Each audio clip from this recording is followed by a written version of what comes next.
जल विद्युत ऊर्जा का संयंत्र कहाँ लगाया गया था? दार्जिलिंग के टी स्टेट गार्डन में। बीपीएससी का क्वेश्चन पेपर लीक हो जाने के बाद बिहार में सरकारी नौकरी की तैयारी करने वाले छात्रों का हौसला टूटा नहीं है। वो और जी जान से पूरी मेहनत करने में जुट गए हैं। गंगा की लहरों के बीच प्रतियोगिता की परीक्षा की तैयारी करने का सिलसिला पटना की काली घाट कदम घाट पर लगातार कुछ महीनों से चलता आ रहा है। ऐसे में कुछ फेमस शिक्षक भी छात्रों को पढ़ाने के लिए गंगा घाट पहुंचे। ऐसे में जो काबिले तारीफ काम किया वो है आईएएस अरुण कुमार। बच्चों का हौसला देख समाज सेवी आईएएस अधिकारी अरुण कुमार ने अपनी नौकरी छोड़ दी और पत्नी ऋतु जायसवाल के साथ गंगा नदी किनारे पहुंचकर छात्रों को पढ़ाने लगे। अरुण कुमार 94 बैच के आईएएस अधिकारी रहे हैं और 20 साल केंद्र सरकार में अधिकारी बनकर सेवा देने के बाद 2018 में all India vigilance commission Delhi में जॉइंट कमिश्नर के पद की नौकरी छोड़ बच्चों को मुफ्त शिक्षा दे रहे हैं। 2016 में अरुण कुमार की पत्नी सीतामढ़ी जिले में मुखिया बन गई और मुख्य पद पर रहकर समाज सेवा करने लगी। 2 साल के बाद अरुण कुमार को भी अधिकारी बनकर काम करने में मन नहीं लगा, तो 2018 में नौकरी छोड़ वो भी अपनी पत्नी के साथ समाज सेवा में जुट गए। अरुण कुमार का मानना है अगर उनके पढ़ाने से किसी को अच्छे पद पर नौकरी मिलती है तो उन्हें बहुत खुशी होगी। गंगा घाट पर प्रतियोगिता परीक्षा की तैयारी करने का सिलसिला पिछले कुछ महीनों से लगातार जारी है। देख सकते हैं कि यहाँ बच्चे जो है छात्र जो है अभी सुबह का समय है और घाट किनारे यहाँ पढ़ाई भी हो रही है। कुछ शिक्षक भी हैं जो पढ़ा रहे हैं। कुछ पहले कदम घाट और काली घाट पर लगातार कुछ महीनों से बच्चे यहाँ पढ़ाई कर रहे थे।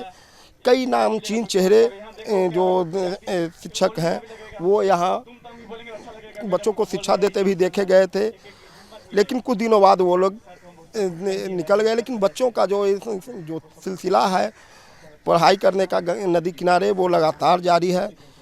आज यहाँ से शिक्षा देने के लिए आईएएस अरुण कुमार पहुँचे हैं जो 20 साल तक सेवा दिए हैं और 20 साल सेवा देने के केंद्र सरकार में सेवा देने के बाद वो नौकरी छोड़कर बच्चों की शिक्षा में इनकी रुचि बढ़ी और अपनी पत्नी के साथ ये सेवा बच्चों को मुफ्त शिक्षा देने का बीड़ा उठाया है।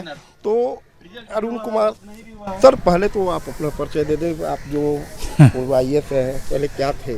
जी, मैं सेवानिवृत्ति से पहले मैंने विभिन्न विभागों में योगदान दिया है। अंतिम मेरा था commissioner departmental inquiry central vigilance commission और मैं joint secretary rank ministry of defence में भी रह चुका हूँ। कारगिल वार में भी मैंने अपना योगदान दिया है बोफोर्स के उत्पादन और उसके सप्लाई में। तो ये मेरा सेवा काल रहा है और हमेशा आउटस्टैंडिंग मिलता रहा है और मेरे इंटीग्रिटी था, तभी हम सेंट्रल विजिलेंस कमीशन में गए थे। तो और मैंने सेवानिवृत्ति लिया चूँकि मेरी पत्नी जो ऋतु जायसवाल समाज सेवा में आ गई थी और 3-4 साल समाज सेवा करने के बाद एक मुखिया का चुनाव लड़ी थी और 5 साल तक मुखिया के कार्य करते हुए इन्होंने काफ़ी अच्छे पहल किया था। मुझे लगा कि इनके जो सामाजिक या राजनीतिक जो हैं ध्येय जिसके द्वारा समाज में बदलाव है तो इसको सहयोग करने की ज़रूरत है और मैं आ गया हूँ, साथ में इनके जुड़ गया हूँ। वो जॉब छोड़ दिया? जी, मैंने जॉब छोड़ा। कब जॉब छोड़ा? मेरे 4 साल करीब होने जा रहा है। जी, जॉब छोड़ने का उद्देश्य मुख्य रूप से समाज सेवा है, बच्चों को मुफ्त शिक्षा दे रहे हैं या? जी, मेरी परिवार जो है चूँकि समाज सेवा के साथ जुड़ी हुई है, ऋतु जायसवाल जी, और परिवार के सहयोग के साथ साथ समाज सेवा भी हो रहा है। दोनों लक्ष्य कैप्टन वो है। बच्चों का जो पढ़ाने का एक क्या मुहिम है या कोई बिजनेस है? ये विजन है, एक दर्शन है कि ये देखिए कितना अच्छा लगता है कि गंगा का किनारा है, गंगा पर घाट है और यहाँ ज्ञान अगर हो तो इसमें मैं एक पार्ट हो जाऊँ तो ये मेरा बहुत अच्छा सौभाग्य है। ये बच्चे हमें सुने, ये मुझे बड़ा अच्छा लगता है। अभी लेकिन जो जिस तरह से बच्चे यहाँ दूर दूर से आकर रहकर तैयारी पटना में कर रहे हैं, हमने कई बच्चों के जगह जो रहने का भी देखा था, काफ़ी कम संसाधन में वो तैयारी करते हैं। और जिस तरह से बिहार सरकार का जो आए दिन पेपर लीक या बीपीएससी में भी देखिए, ये जो है सपनों का शहर हो गया है। भिखना पहाड़ी और दिनकर गोलंबर से लेके अशोक राजपथ सपनों का शहर है। सपने इसलिए हैं कि जीवन आगे अच्छा हो जाए। बिहार की स्थिति ये है कि हमारे पास रोज़गार का ये सबसे महत्वपूर्ण कम पैसे में अच्छा लेने का साधन है।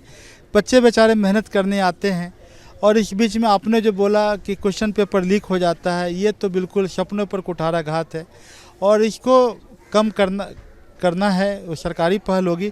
हमारा काम है बच्चों को इतना मजबूत कर देना कि तुम सितम पर सितम किए जाओ, लेकिन हम जो है अपने क्या यहाँ खासकर पढ़ाने आते हैं या मॉर्निंग वॉक करने आते हैं, बच्चों को पढ़ा देते हैं? नहीं, यहाँ पर आप देख रहे हैं बच्चे लोग हैं, करीब 2 घंटा 2.5 घंटा पूरा समय यहाँ दिया जाता है। और इसमें मुख्य है कि देखिए किसी भी परीक्षा में हमारे यहाँ थोड़े मिसगाइडेंस हैं। मिसगाइडेंस ये है कि वो लोग पीटी को अलग समझते हैं, मेंस को अलग समझते हैं, इंटरव्यू को अलग समझते हैं। एक इंटीग्रेटेड अप्रोच से अगर पढ़ाई होती है तो एग्ज़ाम निकालना कहीं का भी संभव हो पाता है। तो इसलिए यहाँ इंटीग्रेटेड अप्रोच के साथ समाचार पत्र से उनको जोड़ा जाता है, टेक्स्ट बुक को, किताब को, कि ताकि इनका कंसेप्ट क्लियर हो और एग्ज़ाम में अच्छे नंबर लाए। तो यूपीएससी की परीक्षा पास किए हैं तो आपको अनुभव होगा, क्या बच्चों को वो अनुभव शेयर करें? जी हाँ, चूँकि मैंने वो रास्ता देखा है, मैं वहाँ पहुँचा हूँ और मैं पहुँचने के बाद भी नौकरी करते हुए बहुतों का मार्गदर्शन किया है, बहुत लोग निकले हैं। तो मेरा थोड़ा इस बारे में थोड़ा मुझे कॉन्फिडेंस, आत्मविश्वास है कि मेरे साथ जो जुड़े हुए निकले हैं, तो मुझे विश्वास है कि ये भी निकलेंगे, ये भी अच्छा करेंगे। IAS अरुण कुमार हैं जो अपना अनुभव बच्चों से शेयर कर रहे थे और इनकी पत्नी रितु जायसवाल जी हैं जो सोशल वर्कर के साथ साथ आरजेडी की नेत्री भी हैं और इसके अलावा मुखिया भी रही हैं और समाज सेवा, इन दोनों पति पत्नी का आए दिन चर्चा में रहता है समाज सेवा को लेकर। क्या में गंगा किनारे आने का बच्चों को शिक्षा देंगे? मैंने एक वीडियो देखा था जो कि काफ़ी वायरल हुआ था, जहाँ पे बच्चे मतलब काफ़ी संख्या में बच्चे जो हैं वो गंगा नदी के किनारे पढ़ रहे हैं और उनको शायद मुझे लगा कि अगर एक प्रॉपर गाइडेंस उनको मिले और जिस मकसद से वो मतलब अभाव में वो बाहर में पढ़ रहे हैं या घाट के किनारे बैठ के पढ़ने को मजबूर है, क्या उनको एक रास्ता मिल सकता है? क्या उनको एक शेप दे सकते हैं? क्या जिस चीज़ की तलाश में वो नहीं मिल पा रहा और वो है एक अच्छे टीचर की तलाश में, एक अच्छे मेंटोर की तलाश में जो उनको मेंटरिंग कर सके, पढ़ा सके, क्या हम वो दे सकते हैं क्या?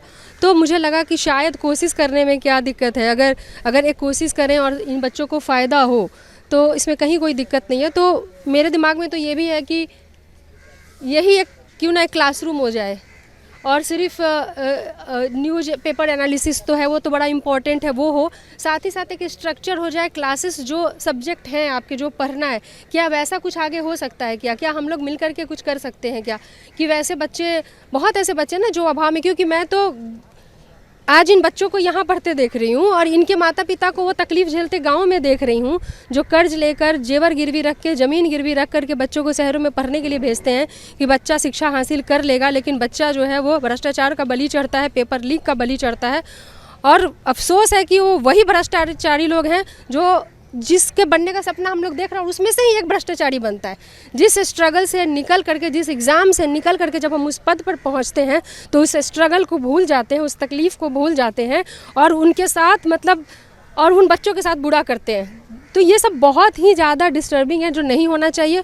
हमारी कोशिश बस इतनी है कि अभी तो एक शुरुआत है, क्या यहीं पर एक क्लासरूम हो सकता है? क्या यहीं पर एक स्ट्रक्चर तैयार हो सकता है? क्या ये बच्चे यहीं से पढ़ करके निकल सकते हैं? तो उस दिन गर्व करने की बात होगी कि हम गंगा घाट से पढ़ के निकले हुए बच्चे। आप एक IAS ऑफिसर की पत्नी रही हैं, उसके बाद मुखिया भी बनी, आखिर गाँव से जुड़ाव का?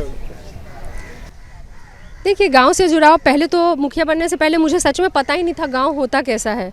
मैंने फिल्मों में देखा था, नदिया की पार मूवी देखी थी, उसमें देखा था कि गांव ऐसे होता है और मुझे नहीं पता, मेरा गांव से कोई आना जाना कोई वास्ता नहीं था। गांव में लोग कैसे रहते, क्या है, मुझे नहीं पता। शहर में रही, वहीं पलना बढ़ना, जो भी हुआ, पढ़ाई वढ़ाई सब वहीं। लेकिन पहली बार जब गाँव में गई तो मुझे लगा कि किताबों में पढ़ा था कि गांधी के सपनों का होता है गाँव, लेकिन पता चला कि और मतलब भारत देश की आत्मा जो है वो गांव में बसती है। लेकिन जब मैं गांव में पहुंची तो लगा कि भारत की आत्मा गांव में बसती नहीं है, हर रोज़ अभाव में दम तोड़ती है। भारत की आत्मा हर रोज़ गांव में अभाव में दम तोड़ती है, तब जब मजदूर मजदूरी करने के लिए बाहर जाता है और जिंदा वापस कई बार नहीं आता, अपाहिज हो, विकलांग हो जाता है। हम पंचायत एक देखिए, आपका सबसे पहले तो क्या है कि आप कोई अपने आप में कोई सरकार नहीं है या बहुत बड़ा पावर एजेंसी हम नहीं है, लेकिन हमने एक ईमानदार कोशिश ज़रूर की है। उस ईमानदार कोशिश से कितने लोगों को फ़ायदा हुआ है, क्या हुआ है, वो तो लोग ही बता पाएंगे आपको। मेरी तरफ से मैंने एक छोटी सी, बहुत छोटी सी कोशिश की है और मुझे लगता है मैं ये करती ही रहूँगी जितने दिन तक जो जिनकी ज़िंदगी बची है। और अब ये एक और जब गाँव से शुरू करके उनके माता पिता की बार हार गई तकलीफ समझ के, और हारना कोई चीज़ नहीं होती है, हमेशा सीखना कोई चीज़ होती है। हार चुनाव है, थोड़े से कम से ज़्यादा और आप हार जीत सकते हैं। मेरा कोई बहुत ज़्यादा वैसा पॉलिटिकल मोटिव भी नहीं था, लेकिन ये हुआ कि कई बार तो मुझे था कि मुझे पॉलिटिक्स में आना ही नहीं है, सीरियसली बहुत ऐसा था। लेकिन कई बार ऐसा लगा कि कोई चीज़ आपको मांगना पड़ता है, सरकार से ये दे दो, ये दे दो। उसकी जगह आपको ऐसी जगह आना पड़ेगा जब आप देने वाले, आपका हाथ ऐसे के बजाय जब ऐसे रहेगा, आप देने वाले कंडीशन में आएंगे तो आप ज़्यादा मजबूत रहेंगे। मैं मुखिया बनी, बेशक छोटा सा पद था, लेकिन एक पद था तभी तो मैं कर पाई, रास्ते तभी तो आसान हो पाए मेरे लिए कि करने के लिए मैं डिसीजन ले सकती थी, मैं काम कर सकती थी, चाहे बेशक छोटा पद था। तो इसलिए ज़रूरी हो जाता है कई बार। अभी आईएएस अरुण कुमार आईएएस रंजीत कुमार का नाम बीपीएससी पेपर लीक मामले काफ़ी चर्चा पर है, आपके पति भी आई है, तो क्या तुलना क्या करें?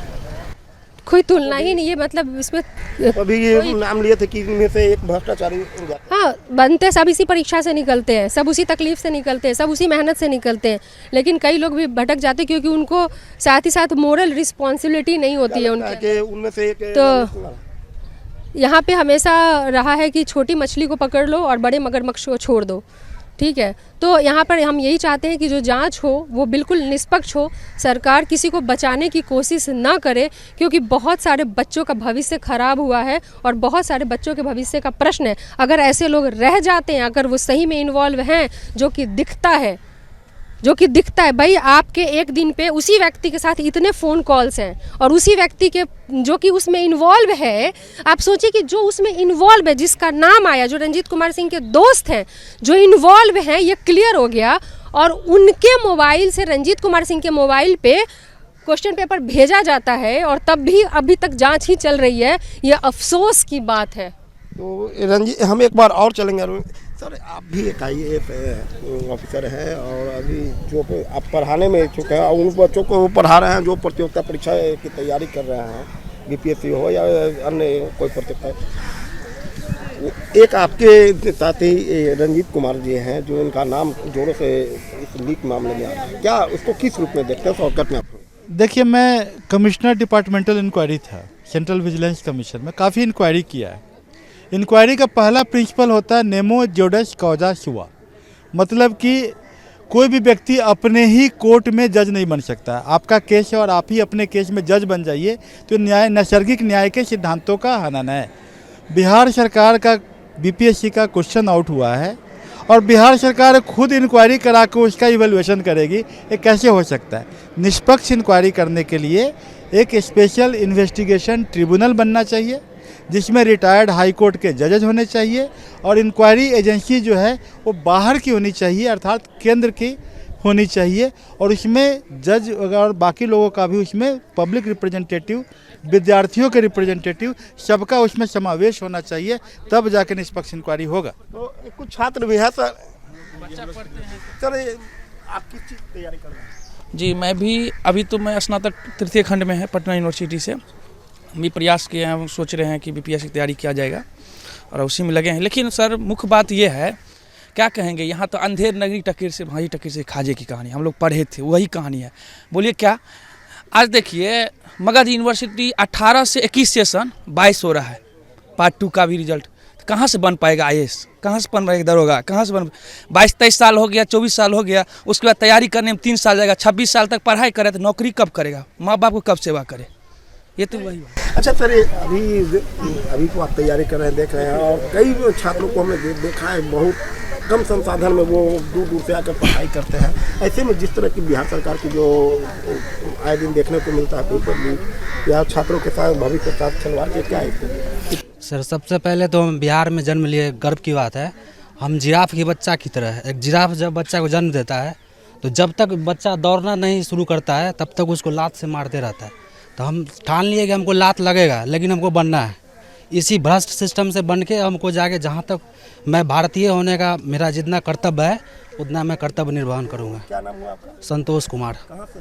मुजफ्फरपुर से, यहाँ पढ़ाई करते हैं। ये संतोष कुमार मुजफ्फरपुर के हैं और इन्होंने एक बहुत बड़ी बात बताई। इन्होंने तुलना जिराफ से दिया कि सरकार जो भी जिस तरह की यहाँ की जो सिस्टम है शिक्षा को लेकर, लेकिन हम लोग जो तैयारी कर रहे हैं, पढ़ाई कर रहे हैं, उससे पीछे नहीं हटेंगे। और इसको लेकर जो सुबह में गंगा घाट पर जो पढ़ाई का जो बच्चों का तैयारी करने का जो सिलसिला है पिछले कई महीनों से लगातार देखा जा रहा है।